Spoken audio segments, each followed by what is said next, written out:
안녕하세요. 서울대학교의 백민규 교수입니다.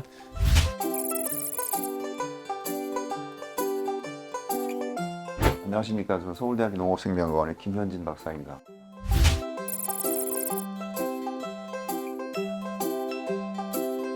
안녕하세요. 카길 에그리필리나에서 추구 연구 기술을 맡고 있는 오준표입니다.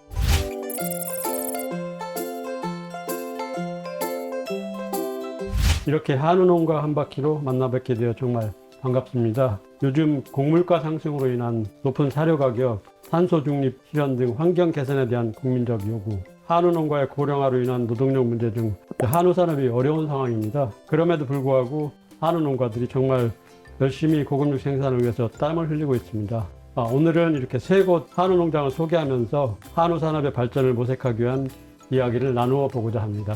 잘 아시는 바와 같이 최근에 한우 사역은 상당히 어려운 국면에 접어들고 있죠. 국제 곡물 가격이라든가 그다음에 인건비 상승 문제, 최근에 송아지 가격이라든가 지육 가격의 변동폭이 상당히 큽니다. 이렇게 빠르게 변화되는 추세에 농가의 경쟁력을 높이기 위한 전략들, 특히 생산비를 어떻게 절감할 것이냐는 게 상당히 중요할 것 같고요.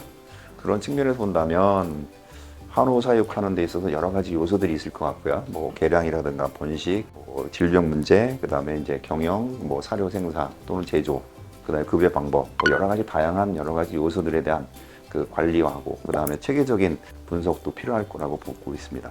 요즘은 고곡물가 시대라고 할 수 있잖아요. 거기에다가 환율도 많이 오르고 사료회사뿐만 아니라 농가들도 굉장히 힘든 시기를 많이 겪고 있습니다.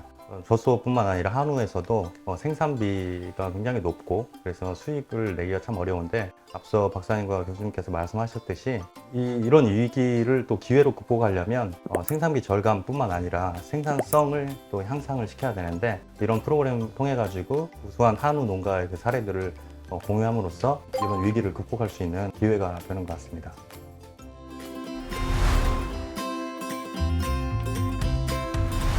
먼저 같이 이야기를 나눠볼 주제는 백석환 사장님 농장입니다. 백석환 사장님은 대한민국 한우 명인으로 선정되신 유명한 분이시죠. 특히 백석환 선생님은 자가배합 사료의 선두주자로 사료비를 타 농가에 대비 30% 가까이 줄이셨다고 합니다. 요즘 세계 시장에서 곡물가의 불안이 점점 커지고 있기에 더욱 의미 있는 주제가 아닐까 합니다. 그럼 사료 배합에 대해서 한번 이야기를 나눠볼까요?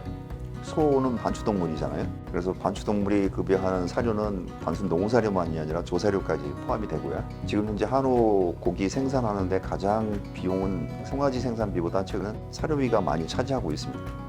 사료비가 거의 50% 이상 차지하고 있기 때문에 이걸 어떻게 절감할 것이냐, 사료의 이용 효율을 높여서 증체율이라든가 우리가 원하는 부가가치 높은 고급육을 생산하는 게 상당히 중요하죠. 최근의 트렌드는 그 기존의 사료 공장에서 공급하는 사료도 상당히 중요하고요. 또 그 사료 효율을 높이기 위한 공장의 노력도 하고 있습니다. 그렇지만 이제 각 농장마다 가지고 있는 노하우, 특히 그 자가배합 사료라든가 또 가공 기술에서 최근에는 이제 발효라고 하는 발효 공정을 접목하는 이렇게 트렌드로 대두되고 있죠. 그래서 이런 발효라고 하는 부분도 우리가 어떻게 하면 농가에 맞는 최적의 발효 조건을 만들 수 있느냐, 그 다음에 이제 사료를 어떻게 공급하고 그것들을 가공하고 그 다음에 농가한테 소한테 급여하느냐, 이런 것도 상당히 중요할 것 같아요. 최근에 이제 말씀해 주신 것처럼 발효를 많이 하고 있는데, 예전에는 그 발효의 목적이 저장성을 늘리기 위한 목적이었거든요. 예를 들면 옥수수 사일리지나 알파파 헬리지나 이런 것들은. 근데 이제 최근에는 거기에 이제 유익균을 이제 많이 집어넣어서 이게 단순히 저장성만 높이는 게 아니라 TMR이나 이런 사료 자체가 프로바이오틱스처럼 이렇게 역할을 하도록 이렇게 하는 그런 거고요. 자가배합 사료에서 가장 중요한 점은 저는 이제 두 가지를 이제 들을 수가 있는데, 하나는 농가에 쓰는 원료에 대한 영양소 분석이 좀 정확해야 되고요. 동물의 영양소 요구량이 이제 예측이 돼야 됩니다. 그리고 이제 또 하나 중요한 거는 원료의 이제 균일성, 품질의 균일성, 그리고 안정적인 공급망을 확보하는 것. 반추의 이제 발효는 굉장히 안정적으로 반추 내에서 진행이 되어야 되기 때문에 중요하다, 이렇게 생각을 합니다. 네, 자가배합 사료에 대해서 김현진 박사님하고 오준표 박사님의 의견을 들어봤습니다. 자, 그러면 자세한 내용은 영상을 함께 보시면서 확인하도록 하죠.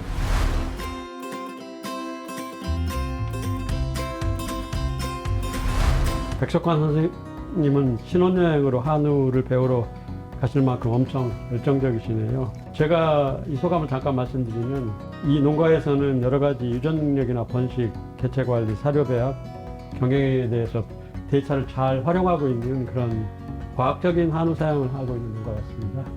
특히 또한 발효배합 사료라든지 육성기 바이타민 A 추가 급여, 반추위 보호 발효배 대두밥 급여 등 적절하게 영양 공급도 아주 잘해주는 농가라고 생각이 됩니다. 기본에 충실하는 말이 쉽긴 하지만 간과되기 쉽잖아요. 제가 영상 보고 되게 막 놀랬던 게 연세도 있으시고 한데 기본에 충실하려면 굉장히 힘들거든요.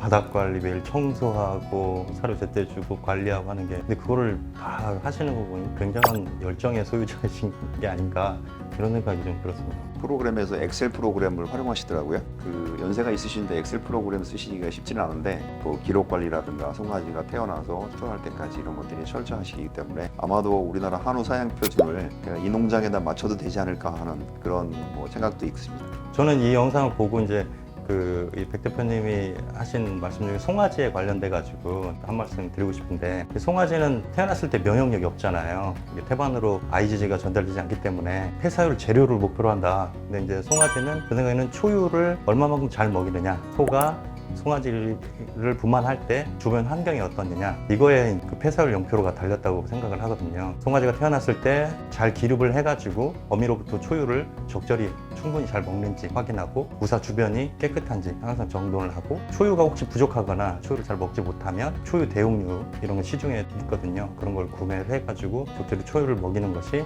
송아지 면역력 향상에 굉장히 중요하고 핵심적이다, 이렇게 말씀드리고 싶습니다. 여러 가지로 이분은 뭐 영양, 사양, 질병 잘 관리하고 계신 그런 농가 같고요. 마지막 멘트에서 나에게 한우는 행복이다 이렇게 말씀하실 정도로 한우에 대한 애정이 상당히 강한 그런 대표님이셨습니다. 그 영상에서 송아지 폐사율 제로와 관련된 그 3가지 멘트를 하셨거든요. 가장 중요한 게 첫 번째는 이제 한우는 치료약이 없다는 말, 상당히 흔히들 치료약이 없다면 거의 포기해야 되는 거 아닌가라는 이렇게 의식할 수 있는데, 오히려 치료할 필요가 없다라고 생각할 수 있죠. 발병하지 않게끔 관리하는 게 중요하다.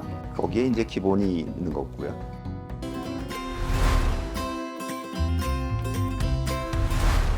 이번에 보실 영상은 양익종 사장님 농가입니다. 양 사장님께서는 탄소 중립 시대에 발맞춰 가지고 한우 사육기간 단축에 대해서 신경을 많이 쓰고 계시는데요. 지금도 한 27개월령까지 단축을 하시는데 장기적으로는 더 많이 단축을 하신 계획을 가지고 계십니다. 이 부분에 대해서 한번 이야기를 나눠보면 좋을 것 같습니다. 한우 사육기간 단축은 정부의 탄소 저감 정책과 관련해서 이제 앞으로 권장이 될 거거든요. 사육기간령을 단축했을 때 생산성이 덜 나와서 금전적으로 손해보는 건 아닌가, 이렇게 생각할 수 있거든요. 그렇지 않으려면은 사육계월령을 단축하면서도 생산성을 유지할 수 있는 기술들 보급이 되고 적용이 돼야 될 것입니다. 계량이라고 먼저 생각을 합니다. 그러니까 사육기간을 단축하기 위해서는 사료 효율을 높여야 되는 문제, 그 다음에 그것들을 높일 수 있는 가장 중요한 유전적인 계량이 상당히 중요할 것 같고요. 그런 바탕 위에 탄소 배출을 줄인다거나 사육기간 단축한다거나 사료 효율을 개선한다거나 또 여러 가지 어떤 첨가제라든가 기술적인 탄소 배출을 줄일 수 있는 노력들이 좀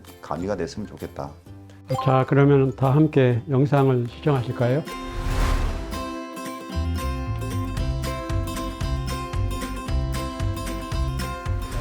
제주도의 특색이 잘 보이는 영상입니다. 이분은 24에서 25개월령에 출하하기 때문에 관행 농가에 비해서 4, 5개월 정도 이렇게 사육기간 단축하고는 상당히 단축을 많이 하고 계신 대단히 인상적인 사연가 분이세요. 나만 먹고 살 세상이 아니라 우리 아이들도 잘 살 수 있는 세상을 만드는데 일조를 하겠다라고 이렇게 생각을 하시고 탄소 중립을 하겠다. 사실 이거 굉장히 중요하거든요. 해외에 보면 넷제로 팜이라고 있습니다. 그러니까 자기 농장에 순 탄소 배출을 제로로 하는, 거기까지 이렇게 하실 것 같아요. 한우에서 배출되는 탄소, 그리고 분유에서 배출되는 탄소가 있지만 다른 부분으로 탄소를 절감하면 그게 이제 순 탄소 배출이 이제 제로가 되는 거거든요. 인상적이었습니다. 그 생산성 자체를 높이는 거, 그 짧은 사육 기간에 이것도 같이 가야 됩니다. 근데 이분 같은 경우는 자기의 노하우, 교육 이런 걸 통해 가지고 그거를 굉장히 극복을 많이 하신 것 같아요. 양 대표님께서 그 목장을 직접 운영하기 이전의 경험,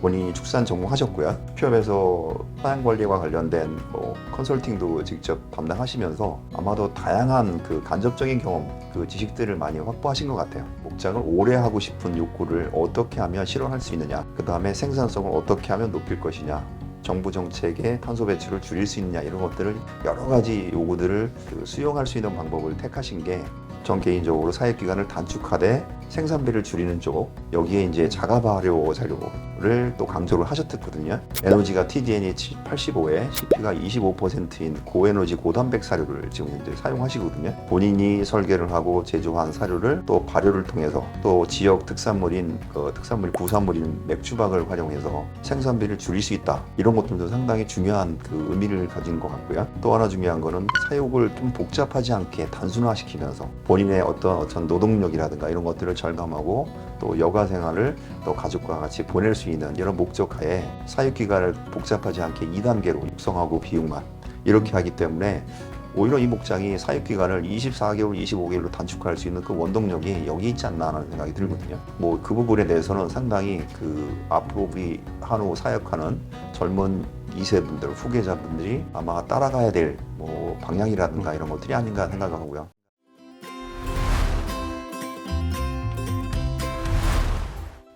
이번 농가는 박민규 사장님 농장입니다. 박 사장님께서는 2018년도 청년 창업농 1기로 선정되셔가지고 임원까지 활발하게 활동하고 계신 분이신데요. 청년 농답게 지식을 흡수하고 활용하시는 능력이 아주 높다고 하십니다. 작년에 비해서 올해 성적이 크게 올랐고요. 예를 들어서 도체 성적이 한 50kg 정도 성장하는 뛰어난 그 단기 성장을 보여주셨습니다. 지금 우리나라 축산업은 굉장히 큰 변화의 시기인 것 같습니다. 인구가 감소되고 특히 이제 저연령대 관세가 점점 철폐가 되고 거기에 이제 환경 부재 등들이 있어서 예전과는 다른 그런 어려움들이 있는데요. 그런 위기 상황을 헤쳐나가고 오히려 기회로 삼으려면 젊고 유능한 인재들이 축산업으로 많이 유입이 돼야 됩니다.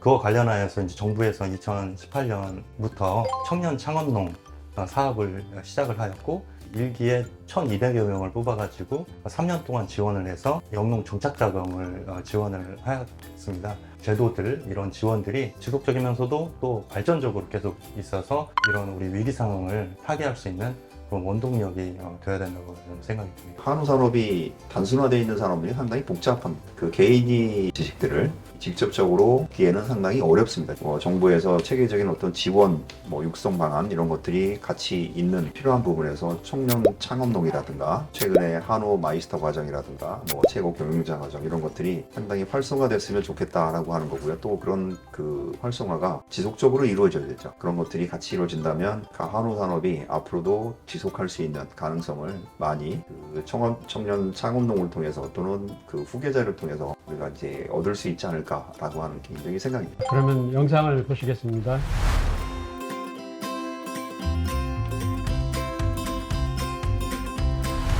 산업 발전의 미래 주역다운 패기가 느껴지는 영상이었습니다. 자, 그럼 우리가 영상 청취 의견을 한번 들어보도록 하겠습니다. 한우에 대한 열정이 굉장히 이쪽으로 가득 차신 분인 것 같습니다. 영상을 통해서 중요한 말씀을 하셨는데 네트워크입니다. 네트워크.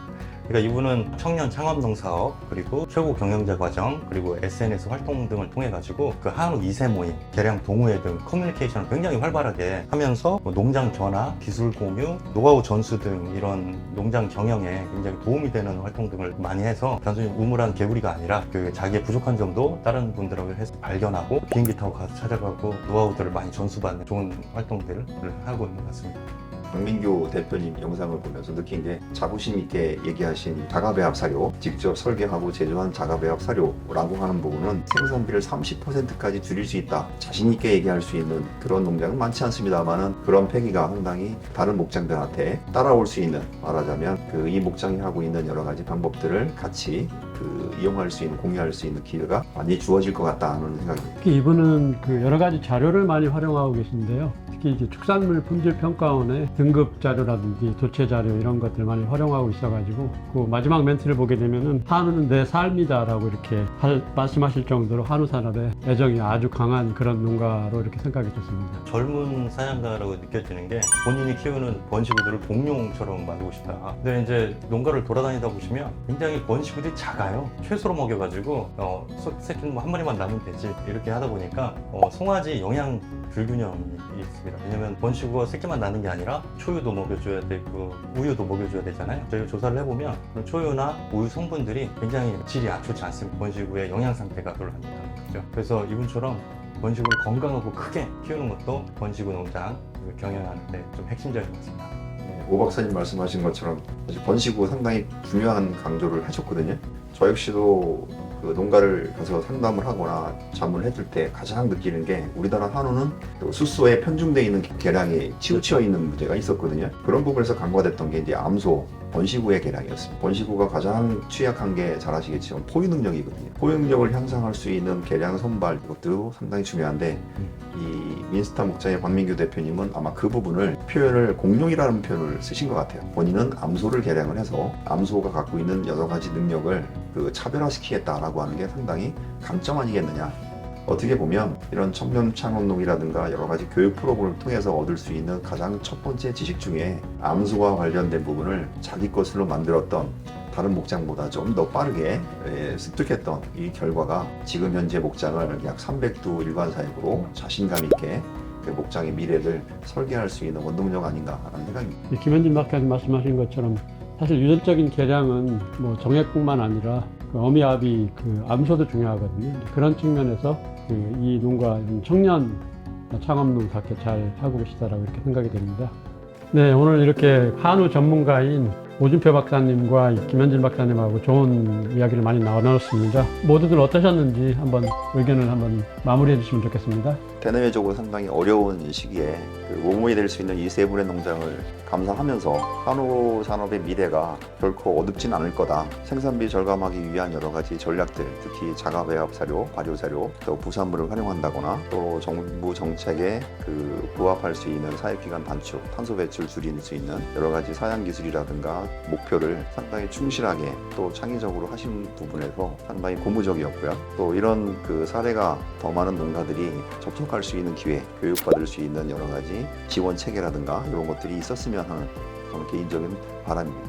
오늘 세 분을 보니까 한우 산업의 갈 길이 좀 보인다. 얘기도 안 하더라고요. 그런 위기에 대해서는 얘기도 안 하고 자기들이 어떻게 하면 더 나은 성장, 더 나은 그런 발전 방향으로 갈 것인지에 대한 비전들을 막 보여주니까 갈 길이 보인다 이런 생각이 들었고요. 서로 많이 보여주고 공유할 수 있는 이런 프로그램들이 많이 있었으면 좋겠습니다. 저는 정말 뜻깊은 시간이었습니다. 오늘은 이렇게 세 곳의 한우 농장을 소개하면서 한우 산업의 발전 방안에 대해서 이야기를 나누었습니다. 특히 이제 사료비 절감이라든지 탄소 중립의 실현, 청년 농업 진흥 정책 등 아주 중요한 이슈에 대해서 이렇게 저희 전문가들의 의견을 들어봤습니다. 그리고 보시는 시청자분들께서도 유익한 정보를 얻으셨으면 좋겠습니다. 예, 감사합니다.